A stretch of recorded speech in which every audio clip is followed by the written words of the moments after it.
Every year, Ski Magazine lists the top ski areas in North America. They rank them based on user feedback, and I've been amazed at how mediocre resorts have higher rankings than better ones. This is because readers answer surveys about their ski vacations, and good results can be linked to resorts with the largest marketing budgets. Ski Magazine does a great job putting together their list, but a popularity contest is not an objective way to decide the best ski areas in North America, and so I created this series of videos. Not everyone wants the same thing in a ski vacation. Some people want extensive intermediate terrain, while others want a great place to teach children to ski. I prefer daredevil steeps and dramatic terrain, so I will begin the series of videos with the 5 steepest ski areas in North America as decided by me. You'll see that all 5 of my picks appear in the latest resort issue of Ski Magazine, so the survey does get some things right. What is the criteria for making the list? First, I have had to personally ski at the resort. Don't worry, I get around and have skied a lot of different places. If you don't see your favorite mountain on the list and think it should be there, drop me a comment and I'll be sure to add it to my places to visit.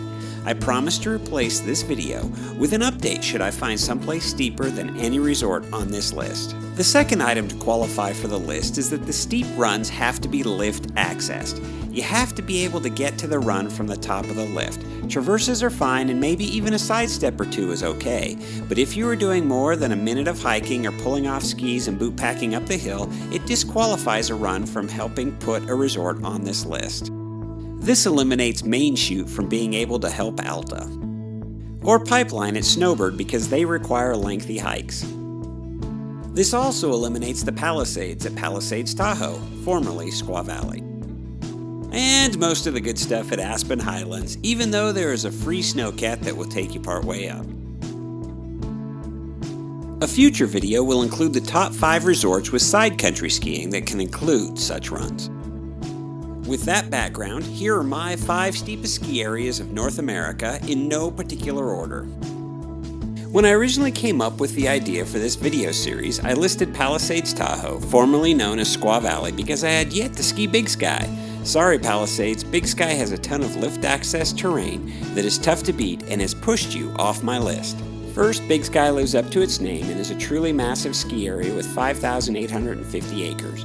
It is actually the combination of 3 different resorts merged into one: Big Sky, Spanish Peaks, and Moonlight Basin. Unlike Aspen, you don't have to ride a bus between the different areas, you can just ski to them. There are a lot of steeps accessed from the chairlift, but the truly hair-raising stuff is found off the Lone Peak Tram. Skiing the Big Couloir requires checking in with Ski Patrol and reserving a time slot where you and a buddy ski down together. Remember to bring your beacon, shovel, and probe, or you won't be allowed down.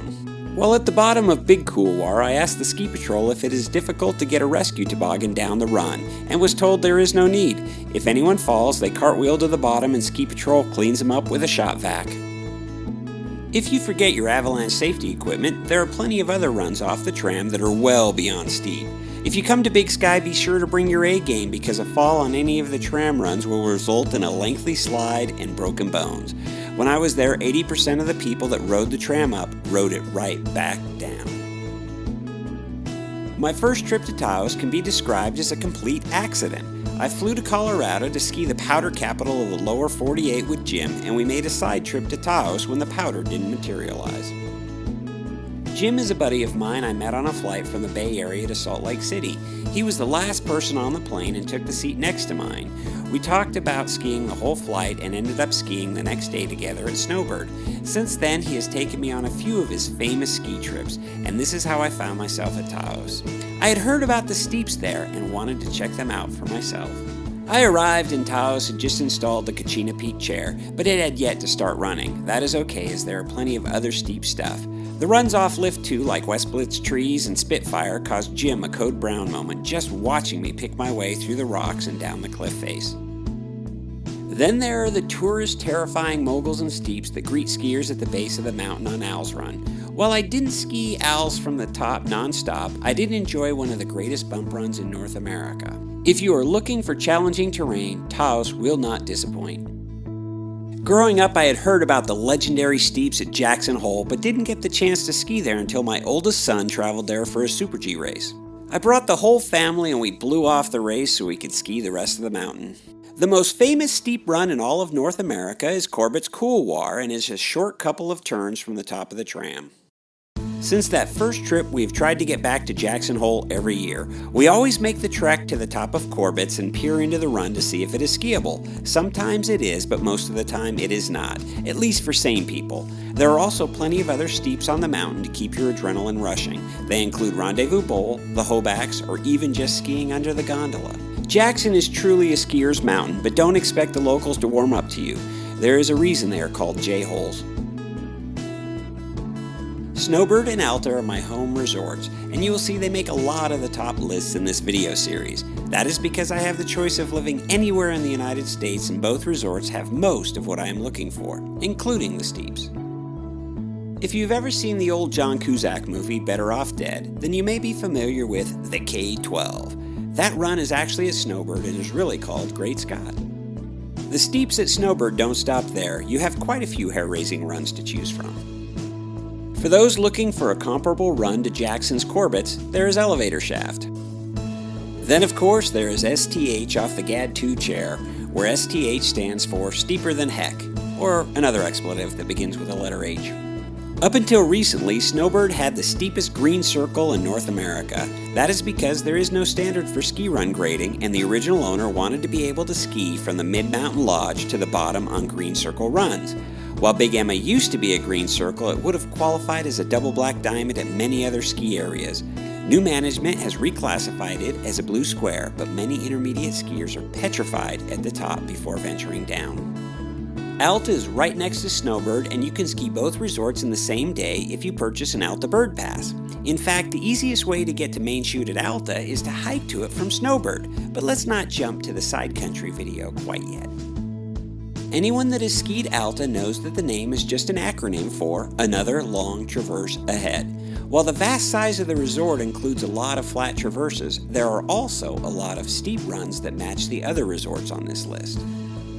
If you know where to start your traverse, you can get to the backside without hiking, which fulfills every powder skier's dream after a storm. It is also incredibly steep. If you stay high, you can even get to a lower entry into Gunsight, which is not to be missed. The Granddaddy steep run at Alta is High Rustler, and it is in plain view of the lodge below. Miss a turn there though, and everyone will see you fall to the bottom, which is conveniently located next to the Alta Medical Clinic. I wish I could say that I have skied all of the major areas in North America. I am working on it and crack off a few new places every year. For that reason, I would like to add an honorable mention to this video's list of resorts. Silverton, Colorado. I have never skied Silverton, and the closest I got was on that same trip where I visited Taos. We didn't end up going because the guy who rented the car for our trip refused to drive there because of how steep it is. Silverton is on my list for the near future. Until I get there, an honorable mention will have to suffice. You may disagree with the resorts on my list, and I encourage you to include your favorite places in the comments below. If you are persuasive enough, I will create an updated video after verifying your claims. Don't forget to subscribe, as there are more videos on their way.